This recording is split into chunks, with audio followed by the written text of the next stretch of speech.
Speaker, এই সরকারে Russell viper সাপ চলে আসছে মাননীয় স্পিকার। এই সাপ আসার কারণে সরকারে যখন সাপ আসে প্রকৃতিতে বেজি থাকে, এই বেজি করে কি সাপরে নিয়ন্ত্রণ করে। কিন্তু এই সরকারে দেখা যাচ্ছে বিভিন্ন জায়গায় রাসেল ভাইপার আছে, কিন্তু বেজি ওই পরিমাণ নাই যে এই সাপরে ধরবে। মাননীয় স্পিকার, আবার একজন সংসদ সদস্য আমার ব্যাপারে অভিযোগ তুলছেন যে আমি যে বরাদ্দ পাই এইটা ফেসবুকে দিয়ে দিছি, 25 কোটি টাকার কথা বলা হয়েছে। আমি 247 ইনভোক করতেছি। এখানে 247 হচ্ছে কি আমার বিরুদ্ধে এখানে একজন মাননীয় সংসদ সদস্য আমার বিরুদ্ধে অভিযোগ দিয়েছেন। আমার আত্মপক্ষ সমর্থনের সুযোগ দেওয়ার জন্য, আমি সময় দেওয়ার জন্য আপনার কাছে দাবি জানাচ্ছি যে আমি যত বরাদ্দ এই পর্যন্ত পাইছি, আমি হচ্ছে কি এমপি হিসাবে ট্রাস্টি। এই টাকা জনগণের জানার অধিকার আছে।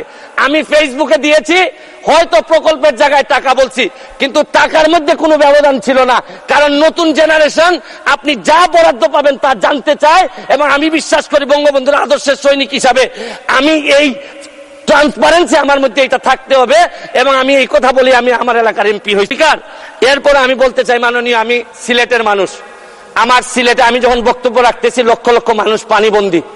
আমি আপনার মাধ্যমে মাননীয় প্রধানমন্ত্রীর কাছে দাবি রাখতে চাই, একটা হাইড্রোলজিক্যাল একটা রিসার্চ করেন।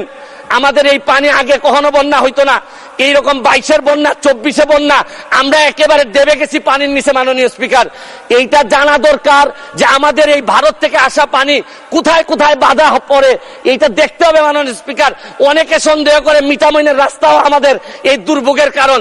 যদি হয় এইটারও মডিফাই করতে হবে, কারণ একটা জেলারে আপনি সৌন্দর্য দিয়ে আরেকটা জেলা ডুবাই দিতে পারেন না। মাননীয় স্পিকার, আমি হাইড্রোলজিক্যাল স্টাডি এবং এই স্টাডির ফলাফল আমাদের সামনে নিয়ে আসার জন্য দাবি জানাচ্ছি। মাননীয় স্পিকার, মাননীয় স্পিকার, আমি এইটার সাথে সাথে বাজেটের উপর কয়েকটা কথা বলতে চাই যে এই সরকারের কয়েকটা প্রেসার নেওয়া লাগবে। এই প্রেসারটা আমি সাজেশন দিতে চাই। মাননীয় স্পিকার, দেখেন এই বাজেটে ঋণ দিয়ে উন্নয়ন ব্যয় মিটানো হবে। 2.5 লক্ষ কোটি টাকার লোন নেওয়া হবে, 1.5 লক্ষ প্রায় নেওয়া হবে হচ্ছে গিয়ে ব্যাংক থেকে।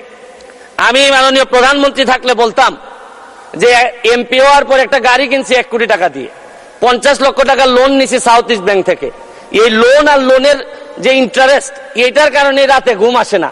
মাননীয় প্রধানমন্ত্রী যে কিভাবে ঘুমাবেন এটা একমাত্র উনি জানেন। প্রায় 2.5 লক্ষ কোটি টাকার ঋণ উনার মাথার উপরে থাকবে সব সময়।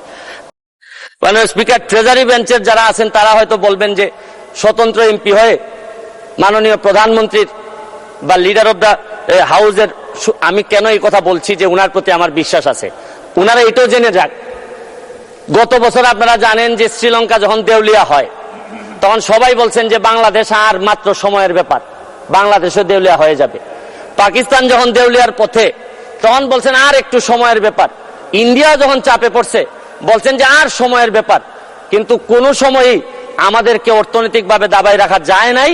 কারণ হচ্ছে গিয়ে ইন্ডিয়া, পাকিস্তান, শ্রীলঙ্কা তাদের সম্পদ আমাদের চেয়ে কোনো অংশেই কম ছিল না।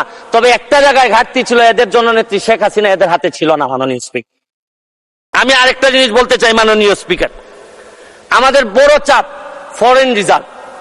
ফরেন রিজার্ভ কমে যাওয়াটা একটা বড় চ্যালেঞ্জ। কারণ হচ্ছে গিয়ে যে বাজেট আপনারা এই সরকার এখানে দিচ্ছেন, আরেকটা বাজেটও আমাদের এই সরকারকে বা এই মাননীয় প্রধানমন্ত্রীকে ব্যর্থ করার জন্য আরেকটা বাজেটও আছে। এই বাজেটের যাতে এই সরকার ব্যর্থ হয় এটার নেতৃত্ব দিচ্ছেন তিনি হচ্ছেন গিয়ে ডক্টর মোহাম্মদ ইউনূস। তিনি চাচ্ছেন এবং তার নেতৃত্বে যিনি সরকার গঠন করতেছেন তার নেতৃত্বে আছে হচ্ছে গিয়ে ডলার। এই ডলার হচ্ছে গিয়ে নেতৃত্বে চাচ্ছে যে আমাদের এই প্রধানমন্ত্রীর এই বাজেট যেন ফেল হোক। আমি আরেকটা জিনিস বলতে চাই, এক্সচেঞ্জ রেট ডেপ্রিসিয়েশন করছেন হচ্ছে গিয়ে রিসেন্টলি আরো 7 টাকা ডলারের সাথে। এক্সচেঞ্জ ডেপ্রিসিয়েশন করার কারণে ব্যালেন্স অফ পেমেন্ট যেটা, এইটা আমাদের মিটানো অনেক বেশি ডিফিকাল্ট হয়ে যাবে। এইটা একটা বড় প্রেসার। মাননীয় স্পিকার, মুদ্রাস্ফীতি আপনি জানেন যে টাকার দাম কমে যাচ্ছে, কমে গিয়ে 9.5% হয়েছে এই গত 20 মাস ধরে। আপনাদের কাছে তো মাত্র একটা সংখ্যা 9.5%, কিন্তু ফিক্সড ইনকাম যারা করে, যারা নির্দিষ্ট বেতনে চলে, তারা জানে যে মুদ্রাস্ফীতি এই পর্যায়ে 9.5% দিয়ে সংসার চালানো কতটা কঠিন। এটা একটা বড় চ্যালেঞ্জ। মাননীয় স্পিকার, আপনি তারপরে এই বাজেটের 2-3টা জিনিস আছে, ভালো সফলতা আছে এই সরকারের। আপনারা কি করলেন, আপনারা ইন্টারেস্ট রেট বাড়িয়েছেন, খুবই ভালো, এটা প্রশংসার যোগ্য। আপনারা মানি সাপ্লাই বাজার থেকে কমিয়েছেন, এইটাও একটা সংকুচনমূলক মুদ্রানীতি, রাজস্ব নীতি। এই রাজস্ব নীতি করতে গিয়ে, সংকুচন করতে গিয়ে সবই ঠিক আছে মাননীয় স্পিকার, কিন্তু আমরা নিজেরা এমপিদের উপরও সংকুচন শুরু হয়ে গেল, আমাদের গাড়ির উপরও 25% একটা প্রস্তাবিত বাজেটে চলে আসলো মাননীয় স্পিকার। আমরা যে জিনিসটা বলতে চাই, কম্পেয়ার করে এই কথা বলতে চাই না স্পিকার, মাননীয় স্পিকার, কাদের সাথে কম্পেয়ার করব আমরা? আমার এলাকায় যত অফিসার আছে সবাই সরকার গাড়ি দেয়, নতুন নতুন গাড়ি দেয়, আর আমাদের কিনতে হয়, তাও আমারে ট্যাক্স মওকুফ করার কথা 25% এখন দিতে হবে।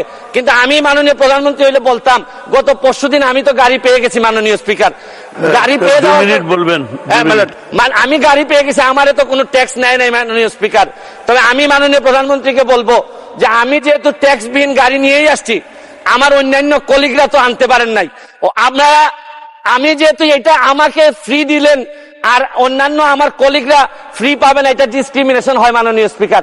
তারপরে আমি মহান সংসদে বলে দিচ্ছি, তারপরে যদি মনে করেন দেশের স্বার্থে 25% নিবেনই আমাদের উপর, যতই কষ্ট হোক, মানবতার মা উনি, উনার বিরুদ্ধে আমরা কোনো কথা বলতে পারবো না, হয়তো উনি দেশের স্বার্থেই বলেন, তারপরে বলবো যদি উনি নিশ্চিতি নিতেই চান, তাহলে আমার টাকাটা আমি কথা দিচ্ছি যে উনি যেদিন বাজেট পাস করবেন, এই 25% টাকা আমি নিজে নিয়ে এনবিআর এর কাছে দিয়ে আসবো মাননীয় স্পিকার। তাও আমি চাই না যে আমি যেটা পাইছি এটা আমার কলিগরা পাবে না, এটা হইতে পারে না মাননীয় স্পিকার। মাননীয় স্পিকার, আপনি দেখেন টাকা পাচার এই সরকারের বড় একটা সমস্যা, টাকা পাচার ঠেকানো যাচ্ছে না।